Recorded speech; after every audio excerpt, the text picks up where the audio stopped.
بسم الله الرحمن الرحيم casharka maanta waxaan ku baranaynaa waxa la yirahdo system information.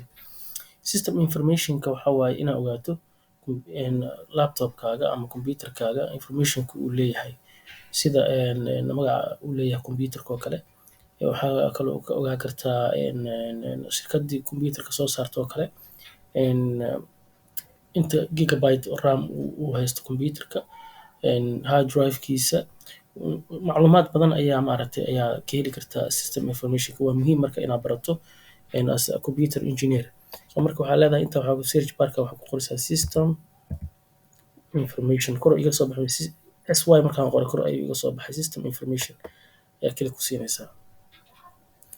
Markaa ku siiso waa kana marka page-kan ayaa kusoo furmaya OS macnaha operating system ku isticmaalayo Windows ku ka wada waa Microsoft Windows 10 home edition ayuu isticmaalaya majeedaa home ayuu isticmaalaya versionka waxa waaye 10.01 ayuu isticmaalaya. Marka wuxuu ku leeyahay operating system manufacturer-ka waxa waaye Microsoft Corporation, system name-ka waa PC1, magaca computerka uu leeyahay shirkadda soo saartay computerka waa HP. Modelka waa kana modelka waa muhiim inaa haysato cilad bixinta ayaa loo isticmaalaa system modelka hadhowdii haddii drive uu kaa dhumo oo kale inaad ku raadiso oo kale website-ka HP inaad tagto oo kale waxay ku weydiinayaan model number-kan. System type-ka waa 64 ayuu isticmaalayaa. Processor-ka CPU-ga ayuu ka wadaa AMD ayuu isticmaalayaa.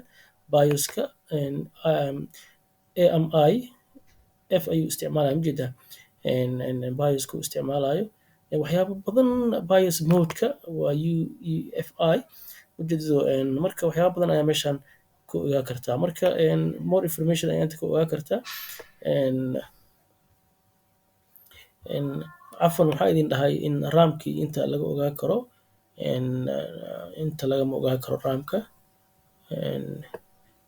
Yes waa laga ogaa karaa waa kana total physical memory RAM-ku isticmaalayo waa 3.88 waa 4 gigabyte iska leh ayuu isticmaalaya majeedaa total isku darka availability-ga oo physical RAM-ka uu leeyahayna waa 451 ayuu isticmaalaya. Total memory-ga virtual memory-ga laba waaye midna waa physical midna waa virtual.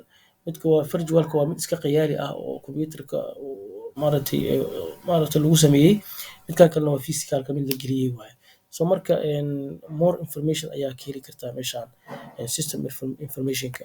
So marka wax badan haddaad u baahato kale information ayaad ka heli kartaa. So marka localka waa United Kingdom ayuu leeyahay waxyaabo badan ayaa ka ogaa kartaa system information-ka. Fiiri hardware resources-ka haddaad tagto oo kale waxba kuma jiraan components-ka oo kale hardware system-ka kaliya haddaad siiso oo kale DMI IRQS memory-ga CD-ROM-ka waxyaabo badan ayaa ka ogaa kartaa hardware resources-ka asaga naftigiisa. Inputs-ka network-ga port-yada storage-ka printer-ka ayaa lagu hayaa qaybta components-ka majeedo. So marka system information-ka waa meel baaxad weyn marka anaga concept ahaan hadda aan u fahmayna system information muxuu yahay muxuu qabtaa ayaan ku baranaynaa. So marka maanta waxaan baranay system information wuxuu yahay marka casharkeena maanta intaas ayaan kusoo koobaynaa hadduu Ilaahay yiraahdo. Assalaamu calaykum.